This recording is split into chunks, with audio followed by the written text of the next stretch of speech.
ఈరోజు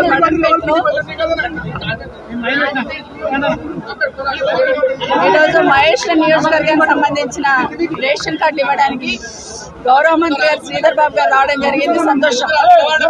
కానీ రేషన్ కార్డులు ఇస్తున్నప్పుడు కూడా పార్టీ పరంగా ఇస్తున్నట్టు ప్రోటోకాల్స్ పక్కన పెట్టి పార్టీ పరంగా ఉన్న మాజీలను అందరిని కూడా తీసుకొచ్చి స్టేజ్ మీద కూర్చోబెడితే ప్రభుత్వ కార్యక్రమం అని చెప్తున్నారు మంత్రి గారు. ప్రోటోకాల్ పాటించాలని రిక్వెస్ట్ చేయడం జరిగింది.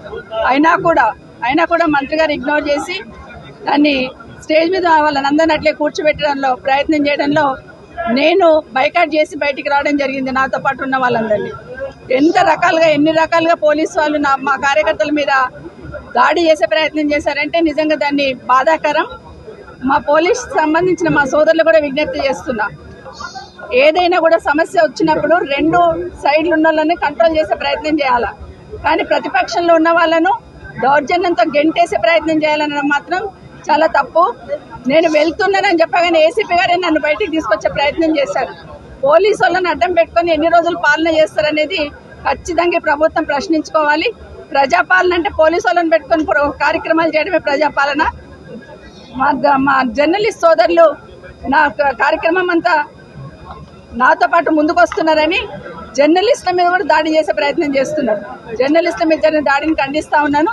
ఎందుకంటే ముఖ్యమంత్రి గారు మాట్లాడుతూ మొన్న చెప్పారు కదా, జర్నలిస్టులను చూస్తే చెంపల మీద చెల్ల కొట్టాలనిపిస్తుందని. అది కాంగ్రెస్ పార్టీ సంస్కారం.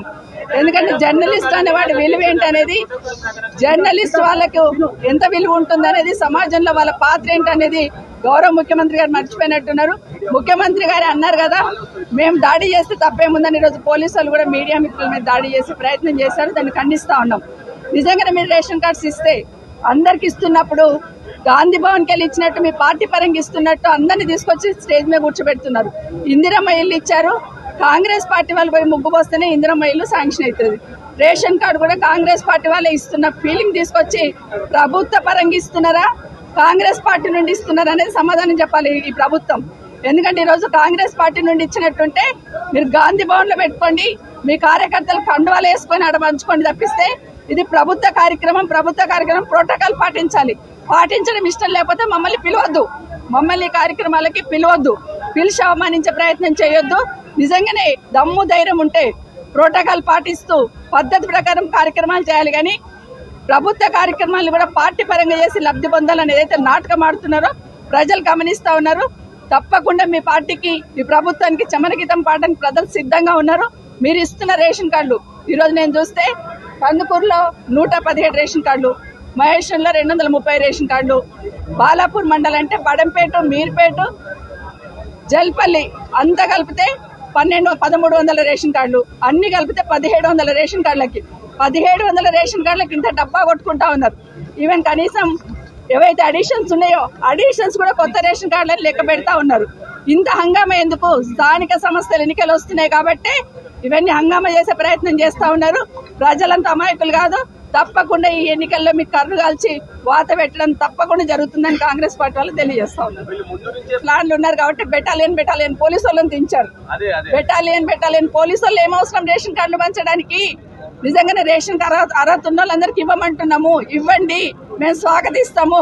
కానీ కార్యక్రమాన్ని డిస్టర్బ్ చేయాలన్న ఆలోచనతోనే, మీరే డిస్టర్బ్ చేసుకోవాలన్న ఆలోచనతోనే ఉదయం 9 గంటల నుండి బెటాలియన్లు దించారు పోలీసు వాళ్ళను. 4-5 సిఐలు, ఏసీపీ, డీసీపీ. ఎందుకు ఇది? మామూలు రేషన్ కార్డులు ఇవన్నీ కోసం ఇంత పోలీస్, ఇంత హంగామా, ఇంత సెక్యూరిటీతో ఇంత హంగామా సృష్టించాల్సిన అవసరం ఉందా? లేదు.